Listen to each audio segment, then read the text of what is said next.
It's now my pleasure to introduce Damian Mason, your featured speaker for today. And to introduce him, let me just say, watch this. America's economic greatness started with America's agricultural greatness. Today, food is more abundant, safer, and available in greater variety than at any other time throughout human history. Damian Mason is a mixture of farm boy, talk show host, agricultural economist, and businessman. Damien produces and hosts the Business of Agriculture podcast and the Do Business Better podcast. His latest book, Do Business Better, just released.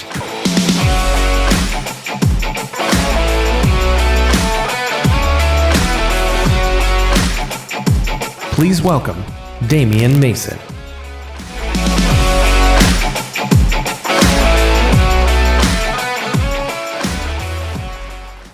Thank you very much for that very loud welcome. Appreciate the standing ovation. They always tell me that the after lunch slot's a difficult slot, so I said bring up the volume a little bit, and by God, they brought the volume up a little bit. You know, it's not bad though. I look at this crowd, I see a lot of people that are maybe a little bit suffering from 40-20 disease. You've been on a tractor your whole life. You didn't even think that was loud, did you? So my name is Damian Mason. I'm here today to help us, enjoy our meeting and to also help us have a good time. You guys ready to have a good time? 2019, a little bit of a challenging year. We all know that. 2019, we faced some weather challenge. We faced a lot of marketplace challenges. But that's been the story of agriculture for a very long time. So let's not pretend that this year is so incredibly unique and that it's one of a kind. This has been the story for a very, very long time in our industry, and we're going to be just fine. We're going to talk in our time together about agriculture, the world's most important industry. Now, we've been around this, most of us, our whole life. Raise your hand if you were not raised on a farm or in an agricultural arena. What, 4 people out of 500? Almost nobody joins this industry. Almost everybody that's in this industry has been around it and is in it for their whole life. That's starting to change. My alma mater, Purdue University, in a newsletter a year and a half ago said that for the first time ever, more than half of the kids in the School of Agriculture were not from a farm background. It's not because we're losing farmers, it's because we're losing farm kids. I was raised the youngest of 9 children on a farm in northeastern Indiana. We don't have a lot of big farm families anymore outside of Utah.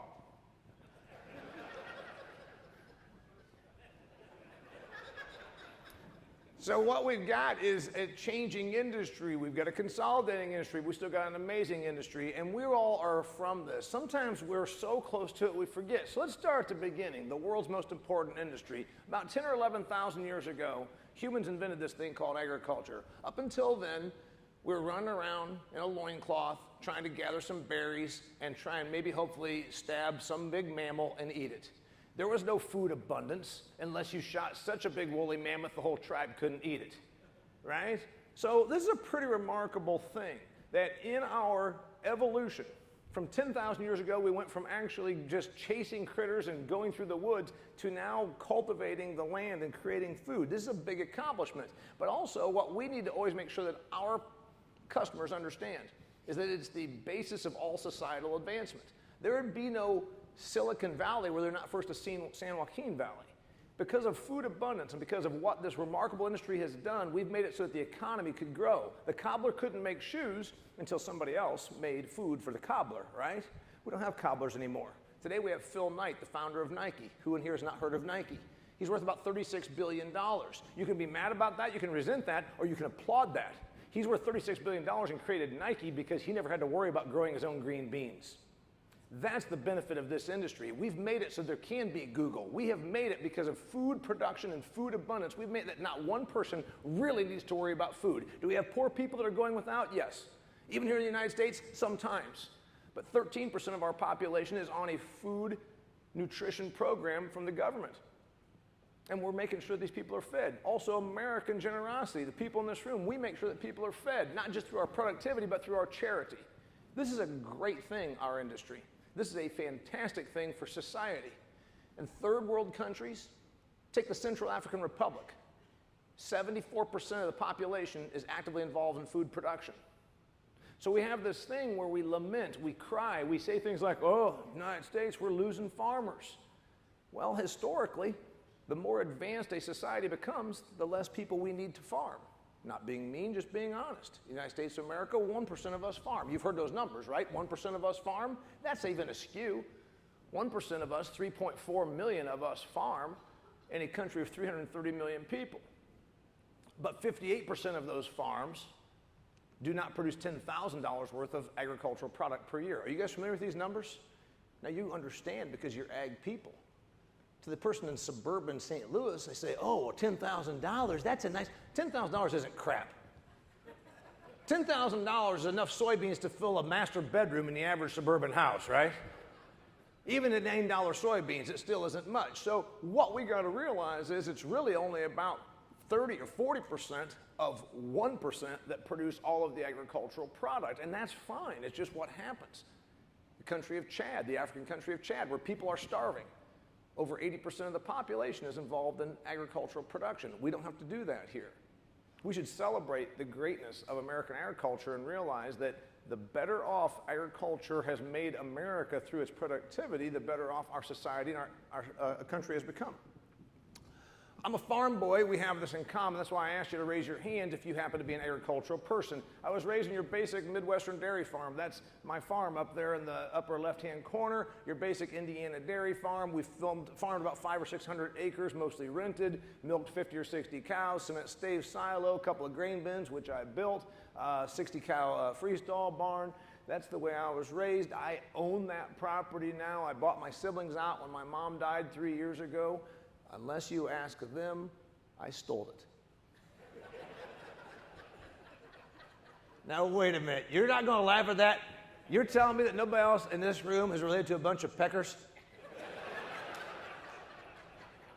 We know how this works. I don't live there. I don't live in the house where I was raised. Actually, my wife and I live about 2 miles north of where I was raised on a 200-acre farmstead. We built up and redid the old barns and the old farmstead and all that. So I own 280 acres total. That's my all-natural beef operation. I live in Arizona half the year, plus I crisscross North America. This is what I do for a living. I know you're saying, what are you talking about? This is what you do for a living. I walked off stage in Kansas City, Missouri a year ago, and this banker comes up to me and says, hey, like what do you do? I said, well, you just saw it. No, but like, what do you do? Well, I said, I give speeches, I do research, I write books, I own properties, I renovate. I said, wait a minute, you're a banker. You work from like 10 to 2 every day, and you're questioning my work ethic? So I travel around North America. This is what I do. It's kind of a neat story. I quit my job in 1994 to do this full time. This is what I do. I've worked in all 50 states. That's kind of a neat thing. Big feather in my cap. 8 foreign countries.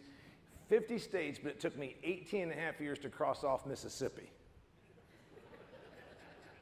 Okay, they're slow, right? They make people in Arkansas look like the Rhodes Scholars they are, you know what I'm saying? Opened my show, I said, thank you, Mississippi, you're dead last. You're number 50, you're the bottom of the list. You are the absolute dead last, but I'm finally here to do a program. Old man in the front row raised his hand and said, Damien, we's last in every other category too. So this is what I do, but when I get home in May, I buy all-natural steers. I have a little hobby beef operation. I know we got a lot of beef people here because it's Missouri, right? Probably some cow-calf people, right? We got all that. So I have a hobby beef operation. I sell quarters of beef, halves of beef to my suburban friends. Does anybody know what all-natural beef is? Yeah, you have to explain it to me. I don't fully know what it is. I just charge more for it.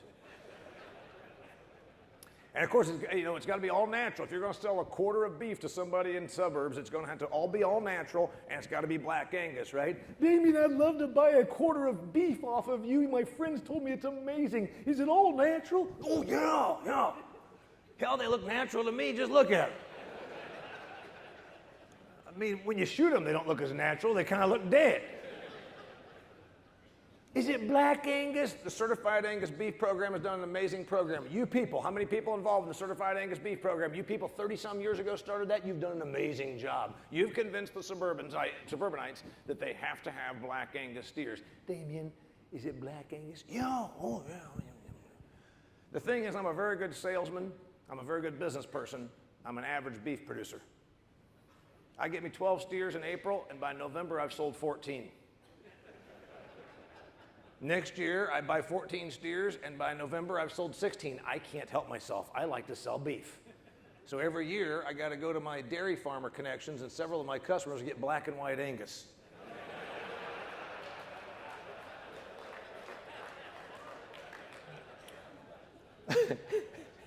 If you don't know why that's funny, talk to me after the program.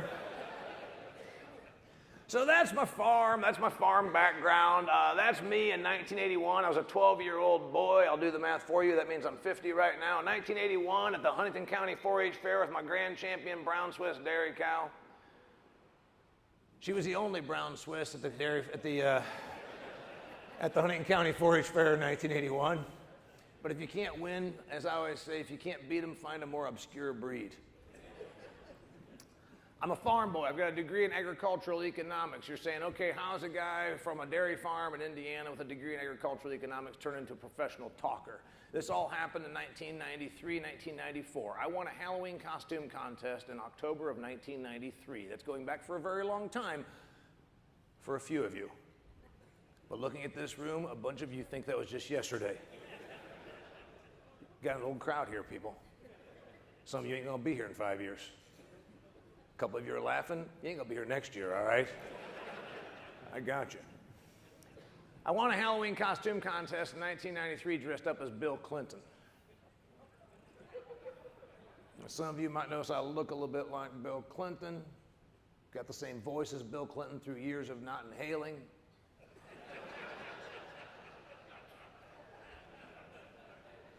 For you younger kids in the agronomy department, Bill Clinton was the president of the United States in 1993, before you were born, and also Bill Clinton was a character. The reason the whole marijuana, see the thing about inhaling, Bill Clinton was the first president we ever had that admitted to smoking marijuana. Then we elected George W. Bush, who stood on stage and said things like, we're gonna have to miscontribulate. Like, hell, that's not a word. You smoked marijuana before this speech, George W. So I looked a little bit like Bill Clinton. I had the same voice as Bill Clinton through years of not inhaling. Like Bill Clinton in 1993, I also had a 25-year-old girlfriend.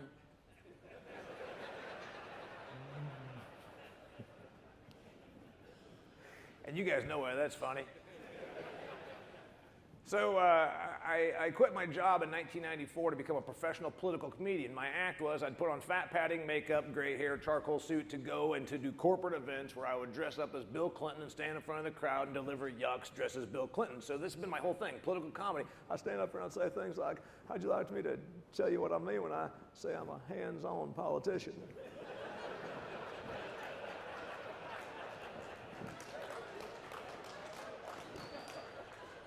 You won't believe it because Bill Clinton's like, he's like herpes. He's the kid that keeps on giving. I've got people that want to hire me next year to bring out Bill Clinton out of mothballs. I'm like, I don't even do that anymore. Yeah, but it's so funny. It's election year, and you know it's going to be better. I'm like, I don't know. So that's my background. So yeah, I've got a political comedy background. What being a political comedian taught me was really to be a professional comedian where you make comedy your business. It means you're a professional observer. You know, the people that are trying to do club nights and they're trying to get into the business, they never fully understand that to be successful, it's about the audience, B, it's about your product, but C, it's mostly about being an observer. A great comedian is an observer of what's happening. You take that observation and you then, I'd go ahead and answer that phone if I were you.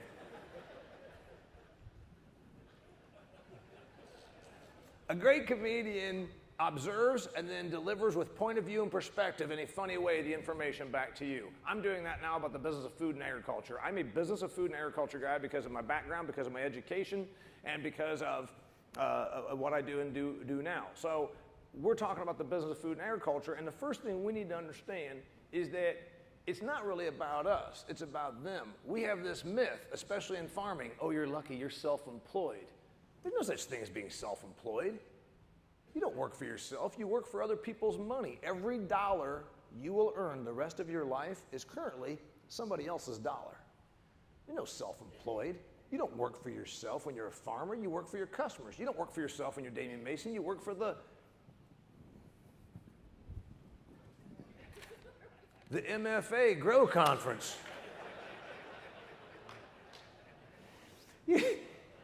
And tomorrow it's going to be a bank in Sioux Falls, South Dakota. I work for clients. We all work for other people. But ultimately in this business, we all work for them, our customers. And here's what we must understand.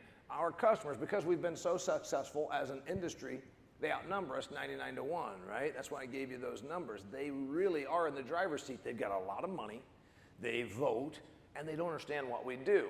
And the bad thing is, those that oppose us, these public not-for-profits, if you will, they put up messages like this on social media. They have the best trained and paid public relations people on earth in places like Washington, D.C., New York City, Chicago, San Francisco, and they essentially work against us. And we in agriculture need to understand this.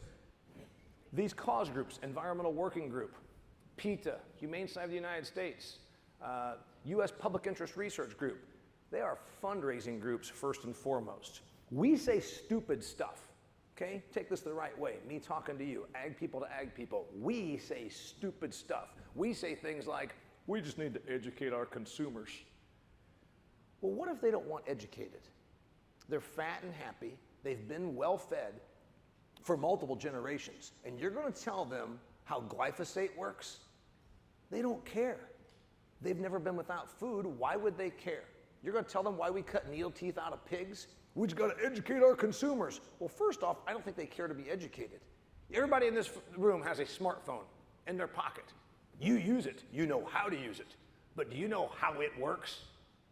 Does Apple Computer say, you know what we're going to do? We're going to educate you on why we build our smartphones the way we do.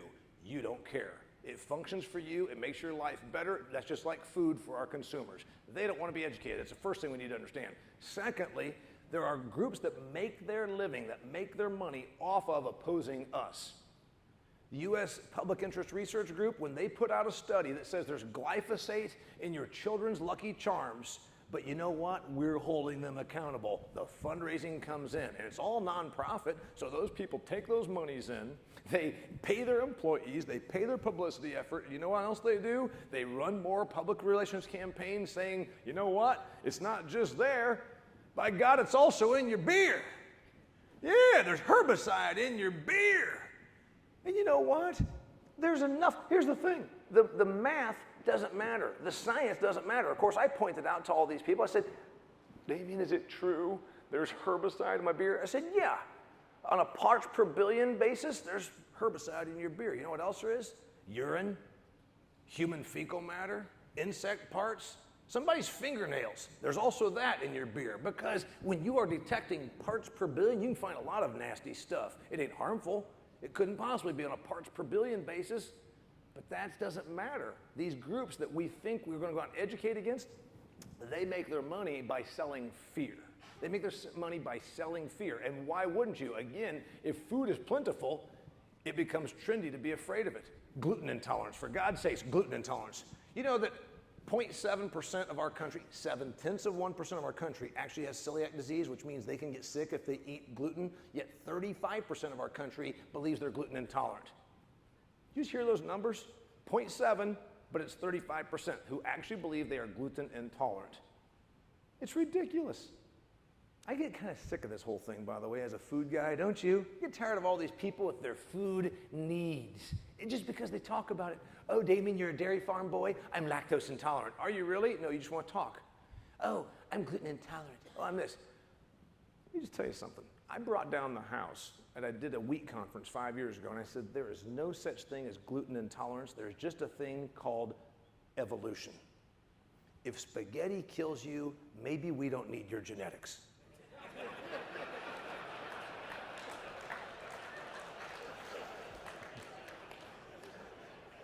You're all farmers. If you had a calf that couldn't eat grass, would you worry about trying to keep it alive or just say, okay? Probably it's called calling the herd, okay? I'm getting tired of all this gluten and lactose and peanuts. Oh my God, 2%. That's the number. 2% of our country is actually allergic to peanuts. You know that is 2%. Yet I fly on airplanes, and you would think, do you want some pretzels? No, pretzels are dry and salty. I want something like peanuts. That's got protein in it. We don't have peanuts because of all the peanut allergies, sir. All of them is 2%. For God's sakes, 2%. You know what? These people are so peanut phobic, they would have you convinced that peanuts are flying around dropping down on little children that have peanut allergies. 2%. I can't get peanuts because of, I could live with 2% less people on American Airlines, ladies and gentlemen. Think of the bin space it would open up. Now, you know what's funny? I made that crack a year or so ago at an event. I thought of it on the way to the event, and I said, I'm going to tell my crowd this. And I got up on stage, and I made that very crack right there about peanuts and 2%. And a woman stood in line, big event, just like this. She stood in line to come and talk to me after the program so she could yell at me. I just want you to know I did not appreciate your humor. I did not appreciate you making fun of people with peanut allergies. I have a little boy who's in this room right now, and if he ingests peanuts, his esophagus will swell and he might die. I said, lady, maybe you missed in the opening. I've got a background in comedy. I was being funny. Everybody laughed except for you. I don't want your little boy to die. Now, you, on the other hand, have some peanuts.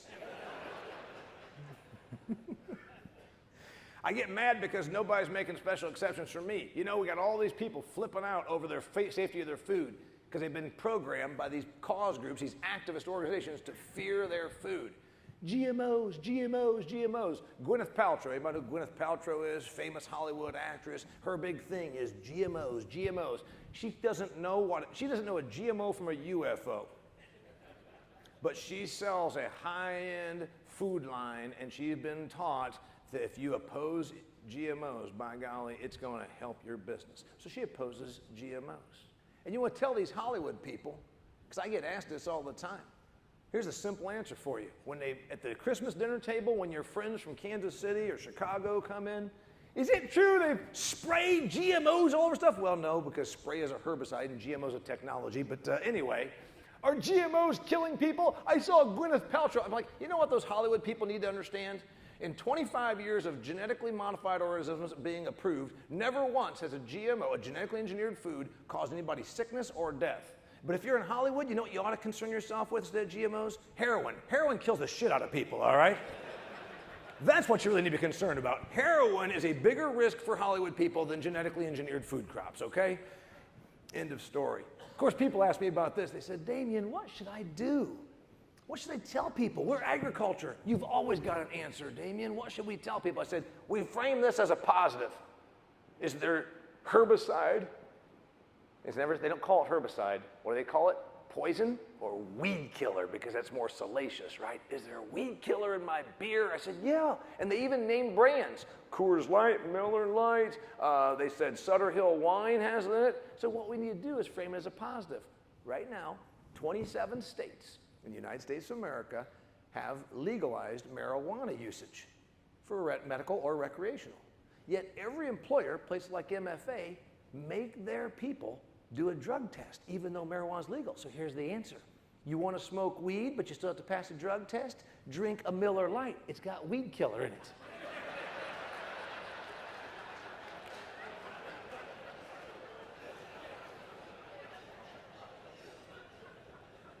It's all just a matter of positioning, right?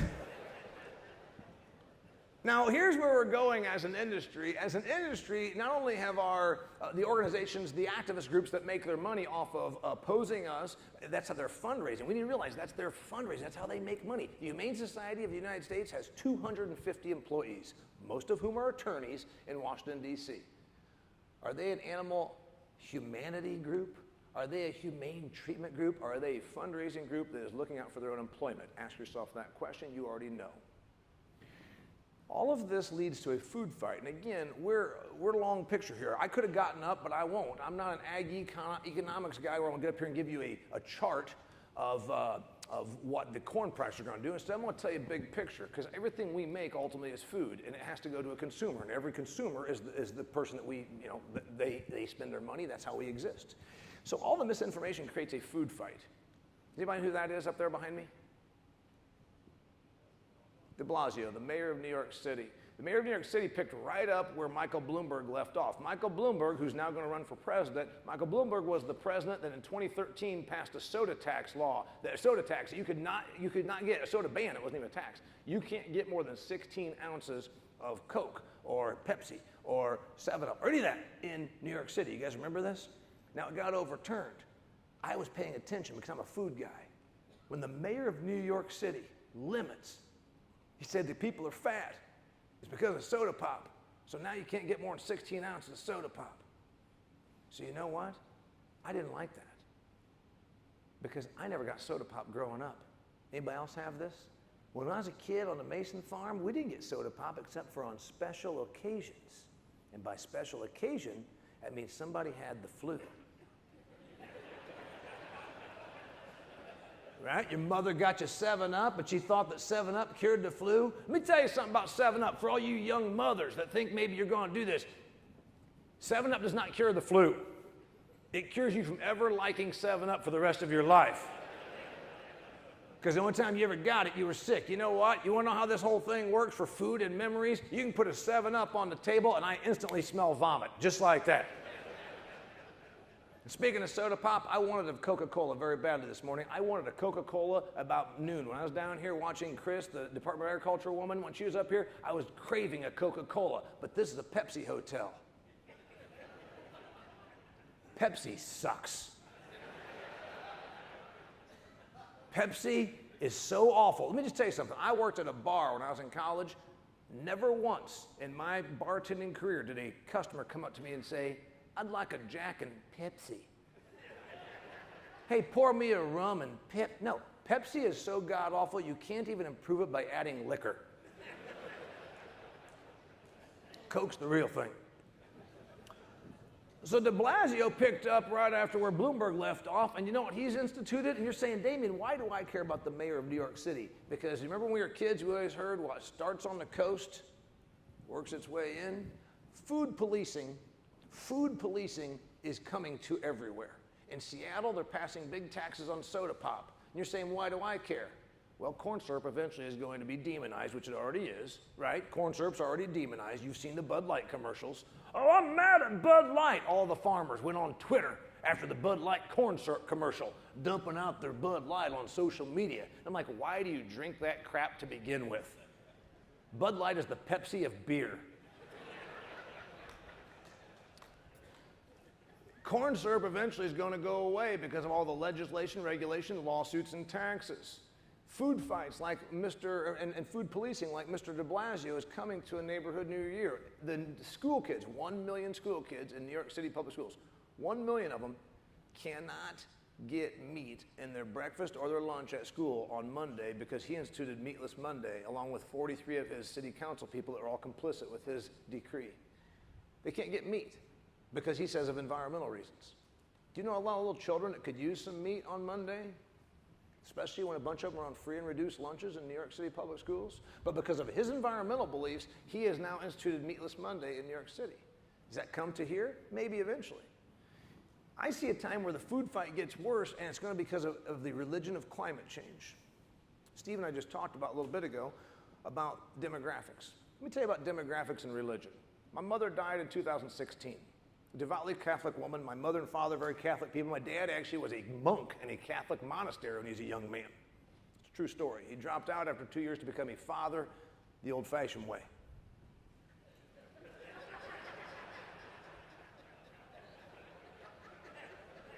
You're an agricultural audience. I'm not going to explain animal husbandry to you people, all right? You guys know if you keep the bull away from the heifers, you have what we call pent-up demand. 2 years in a monastery, my dad drops out, 9 kids. Pent-up demand. So here's the thing. My mom's place at the Saints Peter and Paul Catholic Parish is not being replaced.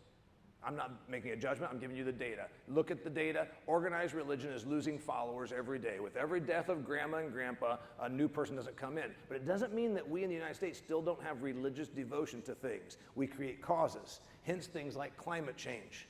You can believe in climate change, not believe in climate change, believe that it's caused by us, whatever you want to believe. And I'm telling you, it is a belief, and it's a belief system. And it's a religious-like devotion. If you so much as, remember in the old days, we were always taught about the person that didn't believe what the church decree was, and they're burned at the stake?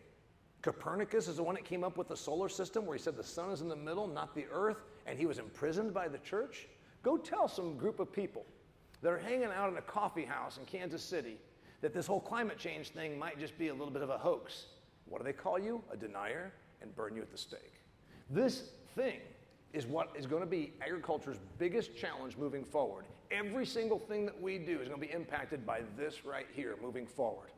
Because we burn a lot of diesel fuel, because we cover a lot of ground, because we till the ground, because we affect the water, because we use water, because we touch herbicides, because we use fertilizer, because, you understand what I'm saying? Every single thing that we do is going to be questioned, regulated, scrutinized, even controlled by the followers of this. Meat consumption is now being thrown into this. Americans eat 220 pounds of meat per year. We are first in the globe. The average Kenyan eats 16 pounds of meat per year. Do we eat too much? Maybe. But who's the person that makes that decision? So now every argument being made is using climate change against your eating meat. So of course, vegan propagandists are using climate change as a reason to control what's on your dinner plate. This will be our biggest challenge. What we got to understand in our industry is that food is feelings. Food is about feelings. It makes people emotional. It's not about the facts anymore. We're too well fed. In first world countries like ours, it's all about the feelings. I hear folks say all the time, because obviously MFA sells a lot of herbicide. This stuff's bad for us. I think we should all eat organic food. Another talking point for you. 5.7% of the groceries in the United States, 5.7% of all food is organic. So 94% is not. Does that make sense to you? 94% of our food is not organic. So if that's the case, when they say, all food should be organic, well, you better get used to being really hungry because we couldn't possibly get there, okay? And then we argue with science, and the consumer doesn't understand science. We need to understand that organic food is like the Toyota Prius. Does anybody here drive a Toyota Prius? Okay, I make jokes about Priuses. They've been out for 12 years now. When they came out, I said to my wife, Lori, we ought to buy a Prius. But why would we when we already own a golf cart?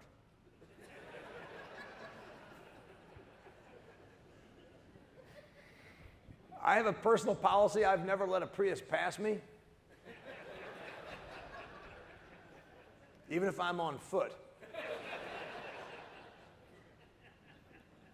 You guys can appreciate this. I don't do this with most crowds, but you guys are a good, tough, rugged farm crowd. I can just go ahead and pick on Prius people, all right?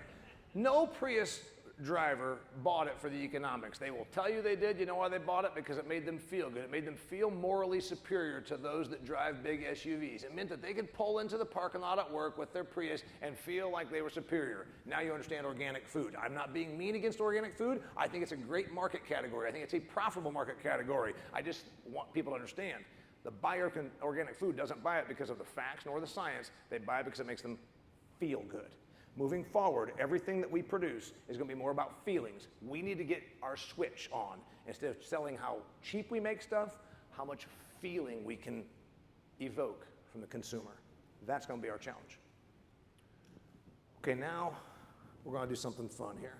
If you sit up front, you ought to get something for free.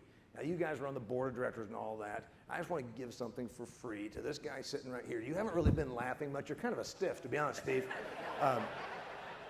I've been up here doing my stuff. And this is a book of mine called Farm Camp, 212 Things You Know If You Were Raised Rural. Would you like a copy of Farm Camp? Sure. Perfect, thank you. Just this little intermission right here, a little crowd involvement, you know what I'm saying? And I gotta be honest with you, this woman to your right, 2 steps over, I really like her because she's like digging in. She's like, man, I like this guy. Do you want a copy of Farm Camp? Perfect, thank you.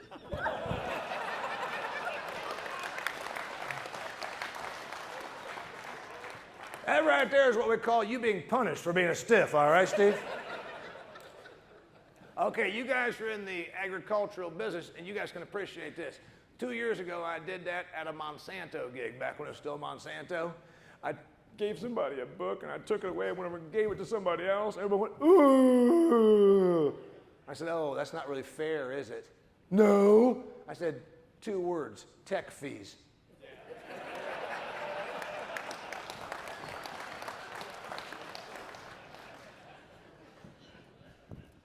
And I gotta be really honest with you when it comes to making wisecracks about Monsanto. Obviously, they've been a client of mine. I like them just fine. I work for everybody, you know. But you talk about being an advocate for the business of agriculture, because I'm pretty outspoken. I like what we do, and I'm pretty knowledgeable about it. So I'm always giving people the facts and the talking points. I have people who don't like that, and they fight with me. I was at a pork conference about several years ago, Iowa. Protesters. It's inhumane the way they crowd and corral and poke and push those poor animals on those factory farms. I said, really? Have you ever been to Disney World? You ought to go down there and protest how they treat the humans. It's inhumane. They put those pigs in those little teeny crates. I said, you know what? I slept in a crib until I was 6 years old. You should have come and helped me out then, man.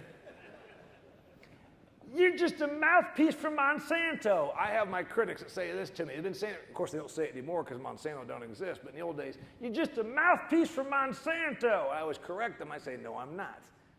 I also do paid gigs for BASF, Syngenta, and DuPont. I'm not a mouthpiece for Monsanto. I am a whore to the highest bidder.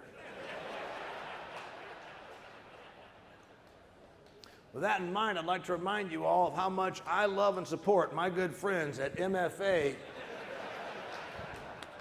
and their Grow Conference 2019. When I look at the future, I'm going to give you my thoughts. I'm going to give you my ideas when I look at the future. Now, I might be wrong or I might be right. The main thing is, let's have a conversation about this business and let's be honest. When I look at the future, I see half the number of farmers. I'm not being mean, I'm being honest. Now, here's the thing. There are 2,040,000 farms right now in the United States of America. 2,040,000 farms in the United States with 3.4 million farmers on those 2,040,000. 105,453 of the 2 million produce 76% of all of the crop revenue in the United States of America. The only categories of farmers and farming and farms that are growing right now are the very large and the very small. The 2,000 acre plus and the 10 acre under. So what I'm talking about is a lot of people in the middle are going to go away. A lot of people in this room are going to age out, not being mean, being honest, look at you. Funny thing about farmers, because I do a lot of agricultural meetings, you might well know.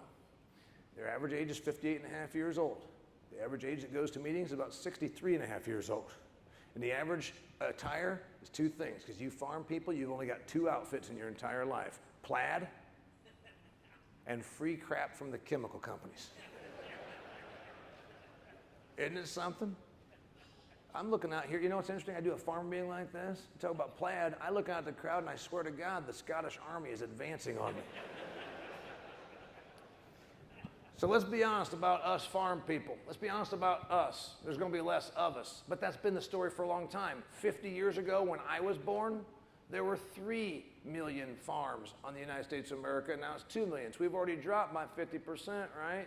This is going to continue to be the case. But the category of small is going to expand in my prediction. Right now they talk about 10 acres and under. I see a big opportunity for that 50 acre and under that does a niche product because we have such a wealthy consumer base that wants to buy story. We now can sell for the first time ever because of the internet and the foodie movement. You can have 50 acres with Scottish Highland steers that are blessed by a rabbi and petted by your daughter, and each of them is named Clarence. And you'll find somebody on the internet that's a foodie that will pay you $27 a pound for steaks from that animal. Because that's where this country is. Food is not a scarce item anymore. We've had abundance for so long, now it becomes about feelings and about story. We can grow that. When I look at the future, I see more contractual production.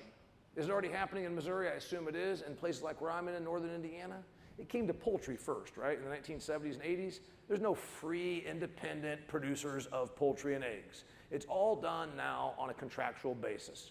You want to have a chicken barn, you put it up, you do it in conjunction with Tyson or an egg company or whatever.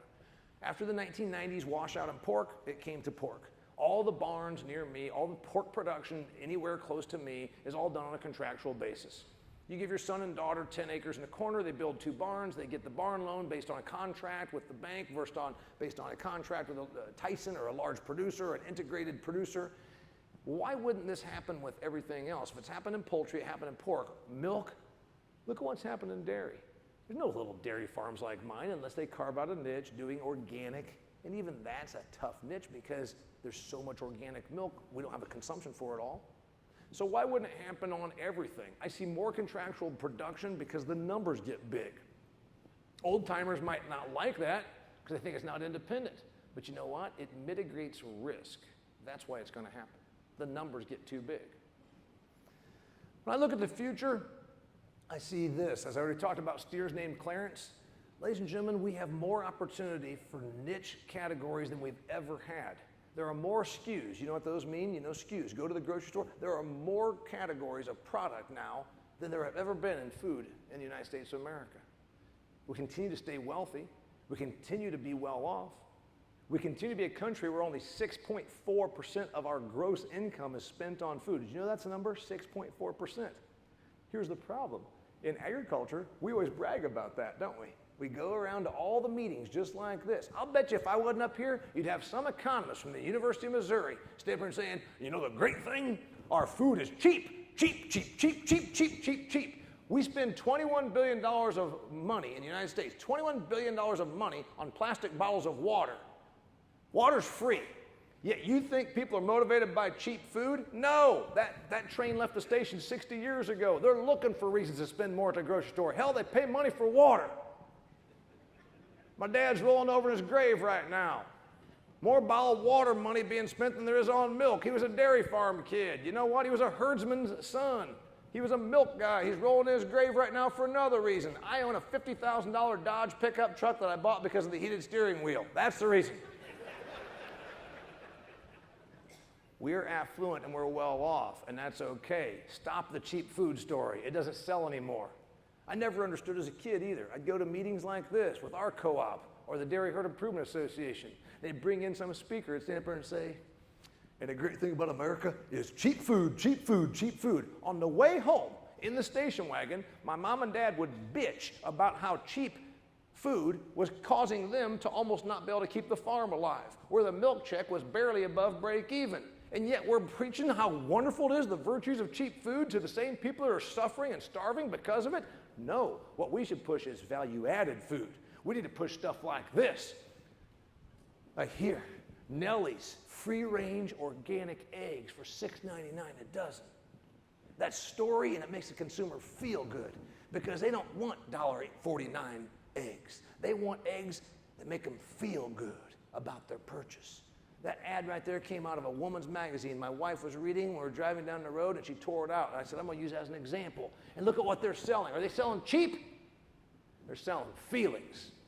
Sunshine or sadness. That hen is happy right there. They took a picture of that hen 3 minutes before the hawk came down.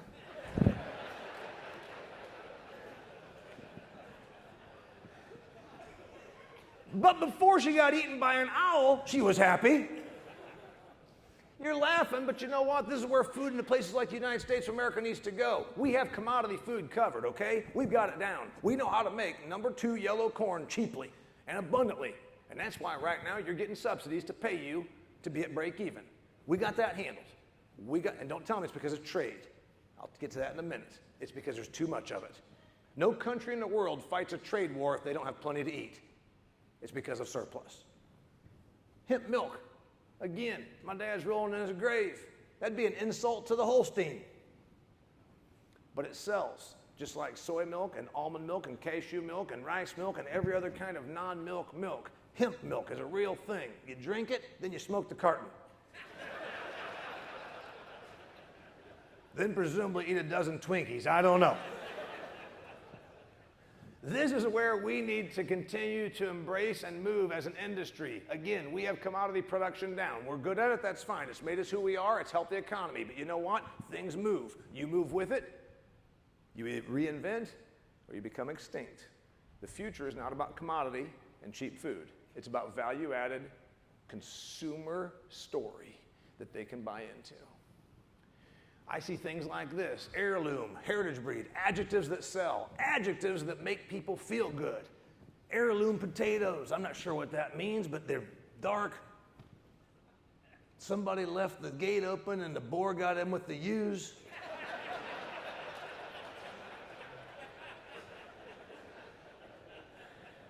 You wouldn't have thought it worked, but look.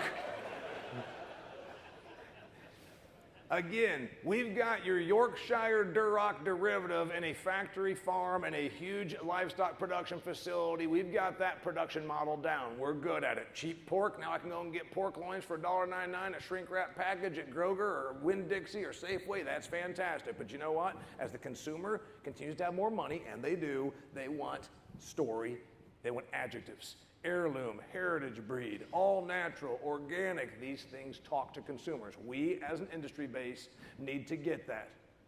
We need to embrace this. We can joke about it, but by golly, does it make sense to keep going out? If I said, raise your hand if you made money on your corn this year, how many people would raise your hand? And I'd say, okay, we got production of commodity down. Let's think about where we can go with value added. When I look at the future, I see this not being as popular as everybody believes it's going to be. Article in the Wall Street Journal over the weekend. Less than 1% of all protein sales are of the plant-based variety. You would think if you watch the media that everybody is switching over to fake meat. Not true.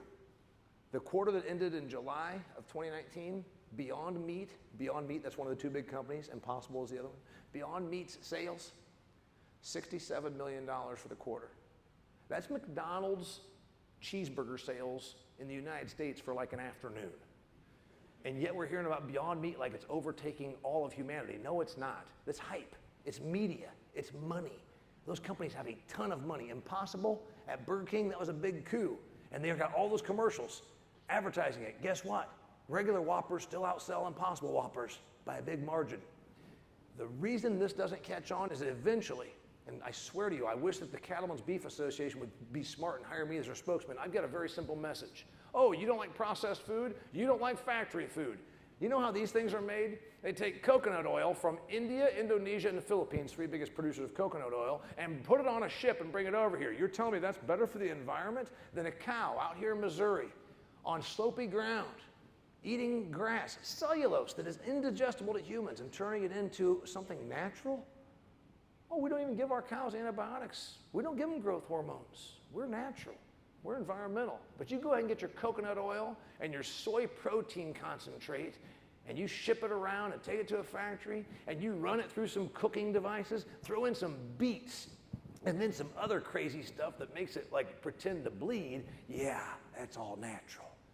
These products are not going to catch on like everybody thinks they're going to. And lab meat, the stuff grown in a petri dish, that's even further out. The American consumer that's demanding all natural, the American consumer that continues to not buy stuff in the center of the store, as they call it, where the cans and the boxes are, ain't going to make it to lab-based meat. I believe lab-based meat grown in a petri dish has an application, and it's for the people in Kenya, in Central African Republic, and those people that truly are starving, that they don't have the choice of paying for Scottish Highland steers named Clarence, blessed by a rabbi, petted by your daughter. When I look at the future, I see autonomous equipment. I see autonomous equipment where a bunch of these huge scale farmers for sure, but even the smaller farmers, it might even democratize things because you can't compete with a 12,000 acre operator because you can't have economies of scale through equipment of purchase. What if you have a smaller autonomous machine? Think drone versus jumbo jet. And what if you have a smaller machine that works 24 hours a day? You can still have your off-farm job and that machine is out there working. It might actually level the playing field. More importantly, equipment's going to get smaller. Why? Because we can't get any bigger. The county roads in my part of the world were built in the 1900s. The bridges were built in the 1940s. And you're driving a 30-ton combine across that bridge. Holy bejesus, when that thing gives, watch out. The machines can't get any larger, so machines are going to get autonomous, they're going to get smaller, and they're not going to look like this. This reminds me of old companies trying to adapt to new technology. Hey, they said we're supposed to go autonomous. How are we going to do that? Well, just chop the cab off.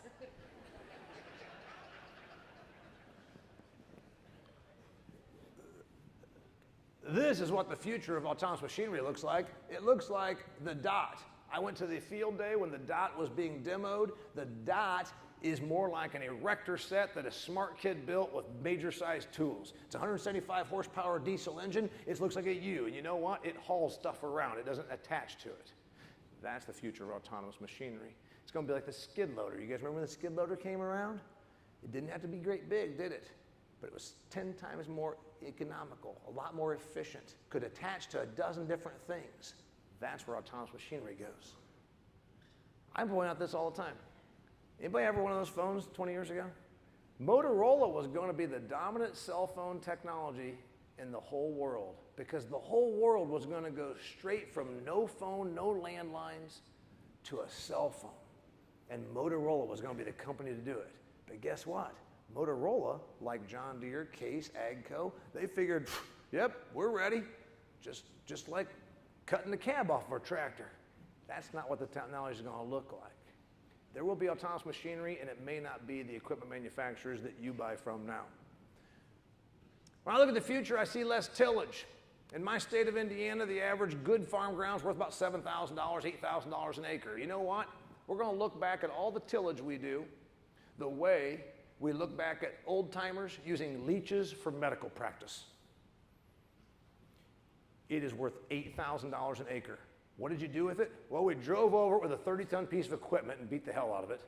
Then we went out and ripped it up and left it exposed to the elements from November 1st until sometime in May.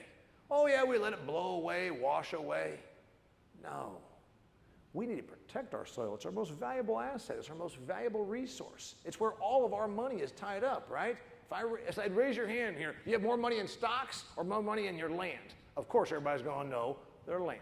And yet we go out there and mistreat it. There will be less tillage 5 to 10 years from now because of our education about what we do to soil structure through all the tillage. There will be more cover crops. We will do better by the land.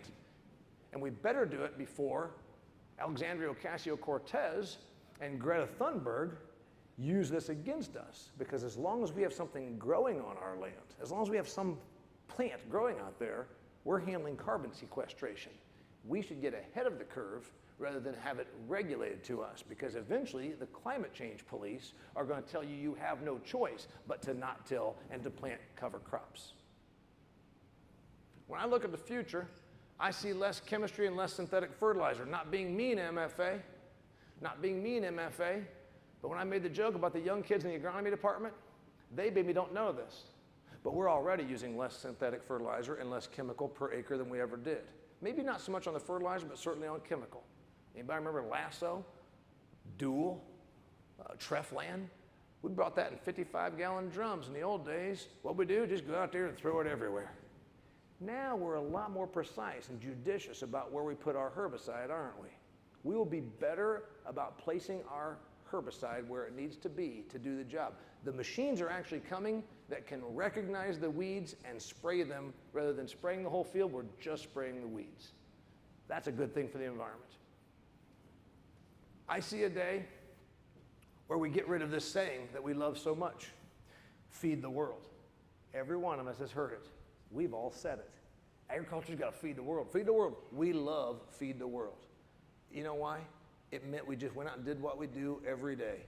Plant commodity crops and say, yep, but we're doing it to feed the world. We told ourselves that, and the government told us. It was our job to feed the world. Two problems with that statement in the year 2019, moving ahead to 2020. The world actually has enough food, that's why crops are so cheap. Other countries learned how to feed the world too. India, Argentina, Brazil, Australia, Ukraine, Russia. 5 countries that end in stand that I can't even say, right? We don't need to worry about feeding the world. The world's already getting fed. That's why commodity prices are where they are. There's another reason we don't need to worry about feeding the world. We're not going to continue to grow. We've been told a whole big lie. Maybe it wasn't a lie based on the predictions and the projections, but moving forward, we're not going to have a continual population growth. We said, oh, we're going to have 11 billion people, we're going to have 9 billion people. Right now, the world has 7.6 billion people on it, and they are not breeding like they once did. The more educated and the more wealthy a country becomes, the less babies they have. Do you know the United States of America has not been at a birth rate, at a growth birth rate, since 1991. The only reason we're growing is because of immigration. Legal or illegal, don't matter. Spain has a birth rate of 1.3. 2.1 is replacement rate, okay? Think about a lamb herd. You need 2.1 lambs to keep your sheep herd the same size. We're not going to have a population problem because the more rich and the more educated a country becomes, the less babies they have. China is not going to continue to grow. In fact, they are at a 1.4 birth rate. India approaching 0 growth on birth rate. We'll get to 9 billion because people keep living older, and we're going to then start going down. Again, feeding the world's not going to be a problem. We've got it. Are there still starving people? Yeah, 800 million of them. About 10% of the population on the earth is starving. It's not because there's not product, it's because of economics and political warlords' control. No, I'm getting a little heavy here, so I'm going to move on now. What are you saying is going to happen, Damian? What's going to happen? Well, marginal land is going to revert. Slopes, eroded ground, doesn't need to be in crops if we don't need to worry about feeding the world. Those fields you fly over when you go out west, wait a minute, am I pointing west? Is it that way? I get a little turned around in here, not as bad as some. I was on an airplane a year ago. We took off from St. Louis. We flew west for 1 hour and 45 minutes. Looked down, saw a river, and a woman sitting there, looks to the man next to her, says, "Is that the Mississippi?" He says, "Yep, that's the Mississippi." I thought, holy hell, they moved it to 1.5 hours west of St. Louis. Those fields you fly over that are all circles, you know what's going to happen? The environmental angle is going to crop up and say, wait a minute, if we've got enough corn and soybeans, which we do, and we got plenty of wheat, which we do, and we don't need to worry about feeding the world because the world's getting fed, and the crop prices are low, why are we punching a hole in the land and going out there and draining the Ogallala Aquifer to try and grow crops where they only get 8 inches of rain per year? Let's just let that be grass. Let's let that be pasture land. Maybe grain sorghum every other year. That's what happens. Marginal land is going to become forest. It's a great opportunity for the beef industry and the sheep industry to say, listen, we're getting some good out of this. When I look at the future, I see less land under cultivation. 394 million acres are crop fields right now in the United States. We'll probably lose 10% of that really is kind of marginal. And that's probably okay because it's already happening. In my part of the world, there are already fields that my dad farmed in the 1940s that are not farmed now and haven't been for the last 20 years.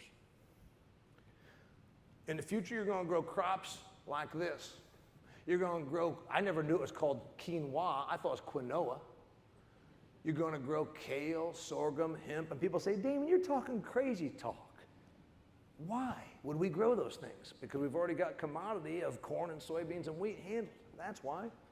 Damien, are we really going to do this? I'll just give you 2 things to also think about, lest you think I'm crazy.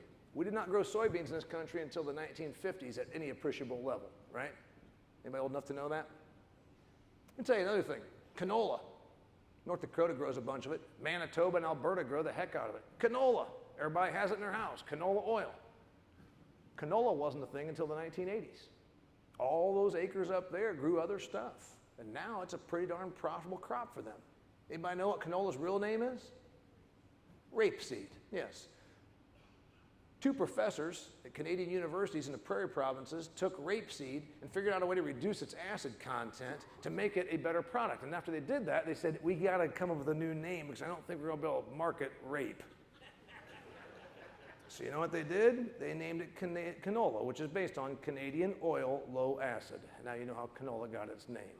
So don't tell me I'm being crazy when I tell you that some of these fields in Missouri that MFA covers might end up having hemp in them, or kernza, or kale, or something else we haven't even thought of yet. It's all good for the market. It's all good for the people that can make money doing it. Agriculture needs to evolve. The consumer has evolved on what they want. Damien, you didn't talk about China. Every agricultural economist I've ever been to talks about China. Okay, I just talked about China. So, I have a new book coming out. It's called Food Fear. It actually is coming out this week. If you'd like to buy it, I won't even charge you shipping. You can come back to that table. There's a table back there where 4 men that are MFA employees have been standing and talking to each other the entire time I've been up here doing my presentation. So you can come back there and visit me, and I will gladly sell you a book. I'll also sell you a copy of my latest book called Do Business Better, because you are all business people. I would like you to consider picking this up. It's a book that will help you better your business. If you come back here and you don't want to buy anything, I'll just give you something. Because one of the things I do for my audiences is I give them stuff. I want you to have a good time. I want you to remember the good time you had with me here at the 2019 MFA Grow Conference. So I'll give you a sticker, because I've been doing this for a long time with my audiences. A long time ago, it dawned on me that as much as I want to explain the reality and the economics of the business of agriculture to people, some of our consumers need to be talked to in a very simple manner.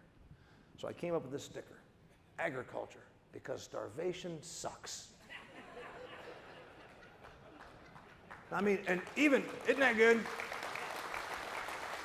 And I mean, even dumber people can get this.